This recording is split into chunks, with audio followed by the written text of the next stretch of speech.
নমস্কার বন্ধুরা, all in one চ্যানেলে আপনাদের সবাইকে স্বাগত জানাই। আশা করি সবাই ভালো আছেন, সুস্থ আছেন। আমিও ভালো আছি। আমি আজকে আপনাদের কাছে ফ্রুট কেক নিয়ে হাজির হয়েছি।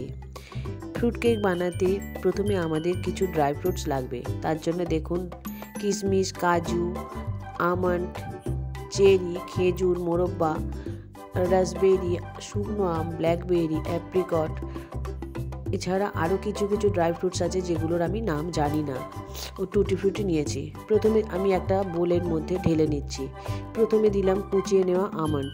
এই ড্রাই ফ্রুটসটার নাম আমি ঠিক জানি না। তারপরে দিচ্ছি আমি কাজু,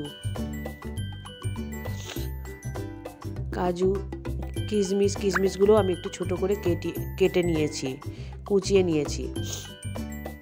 এটা অ্যাপ্রিকটটাকেও আমি কুচো করে নিয়েছি। ব্ল্যাকবেরি কাটতে লাগে না। এটা আম, শুকনো করা আম, ওটাকেও আমি কুচো করে নিয়েছি। এটা রাসবেরি, এটাও গোটা দিয়ে দিয়েছি। কিছুটা মোরব্বা আমি কুচো করে নিয়েছি। কয়েকটা খেজুরটাকেও কুচো করে নিয়েছি। কিছুটা পরিমাণ চেরি দিয়েছি, চেরিটাকেও কুচিয়ে নিয়েছি। আর কিছুটা টুটি ফ্রুটি দিয়েছি। টুটি ফ্রুটিটা কিছুদিন আগের ছিল, তাই রঙটা একটু পাল্টে গেছে।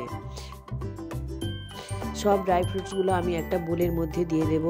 এবার এইটাকে ভিজিয়ে রাখার জন্য আমি এখানে মাজা ব্যবহার করেছি। আপনারা কমলা লেবুর রসও ব্যবহার করতে পারেন।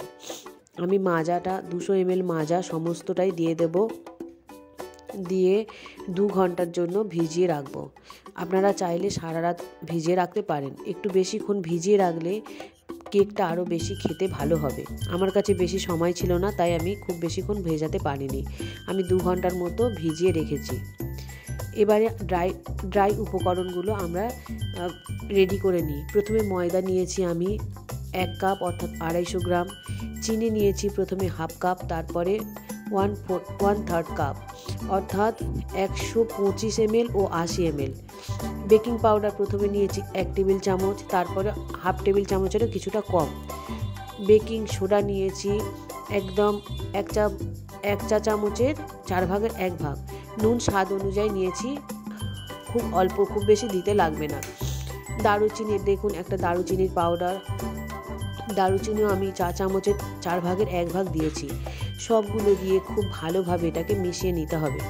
এটা স্প্যাচুলার থেকে একটা যদি এরম হ্যান্ড ব্লেন্ডারের সাহায্যে আপনারা মেশান, তাহলে খুব ভালোভাবে মেশানোটা হবে।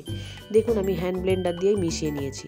মিশিয়ে নেওয়ার পরে অবশ্য করে এটাকে চেলে নিতে হবে, কারণ চেলে নিলে অনেক দানা বের হবে। চিনির দানা বা দারুচিনির দানা এগুলো বের হবে। চালাটা যত মসৃণ হবে কেকটা তত ভালো খেতে হবে। দেখুন আমার শুকনো উপকরণগুলো সব চালা হয়ে গেছে। এবার আমি মিক্স করার জন্য একটা বোল নিয়েছি। আমি বাটারটাকে প্রথমে গলিয়ে নিয়েছি। দেখুন বাটারটা একেবারেই গলে গেছে। এর থেকে আমি 6 টেবিল চামচ বাটার দেব। বাটার একটু বেশি দিলে তবেই কেকটা খেতে বেশি ভালো হবে। আর এতে আমি দুধ দেব না, যেহেতু মাজা দিয়েছি আমি এতে দুধ একেবারেই ব্যবহার করব না। বাটার দেওয়ার পর যে শুকনো ড্রাই ফ্রুটসগুলো আমি ভিজিয়ে রেখেছিলাম মাজা দিয়ে, সেইগুলো এবার আমি এর মধ্যে দিয়ে খুব ভালোভাবে মিশিয়ে নেব। বাটারের সঙ্গে খুব ভালোভাবে প্রথমে ড্রাই ফ্রুটসগুলো আমি মিশিয়ে নিচ্ছি। তারপরে শুকনো উপকরণটা, ময়দার যে গুঁড়োর সঙ্গে চিনি মেশানো ছিল, ওইটা এবার খুব ভালোভাবে এর মধ্যে মিশিয়ে নেব। শুকনো উপকরণগুলো খুব অল্প দিয়ে আস্তে আস্তে মেশাতে হবে। আর এটা ক্লকওয়াইজ ঘোরাতে হবে। খুব ভালোভাবে এটা মিশিয়ে নেবেন, আস্তে আস্তে মিশিয়ে নেবেন।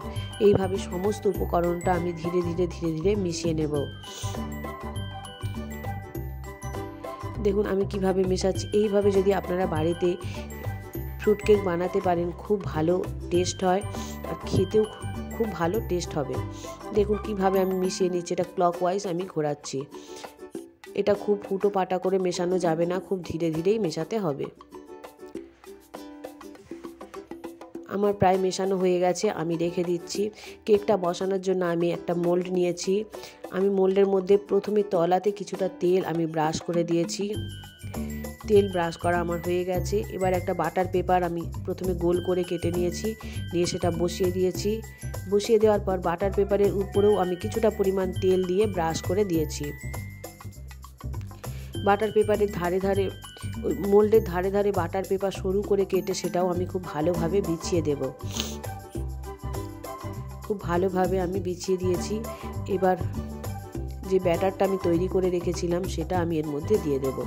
সমস্ত ব্যাটারটা দেব না, এই মোল্ডের 1/3 ভাগ দিতে হবে। 3 ভাগের 1 ভাগ দিতে হবে, 2 ভাগ খালি রাখতে হবে। দেখুন মোল্ডে আমি পুরোটা দেওয়া আমার হয়ে গেছে। এবার ভালো করে একটু আমি ট্যাপ করে দেবো যাতে কোনো রকম বাবেলস এর মধ্যে না থাকে। 2-3 বার এইভাবে আপনারাও ট্যাপ করে দেবেন। মোল্ডটা এবার থাক। এবার আমি কেকটা আজকে মাইক্রো ওভেনে করবো। মাইক্রো ওভেনটাকে রেডি করি।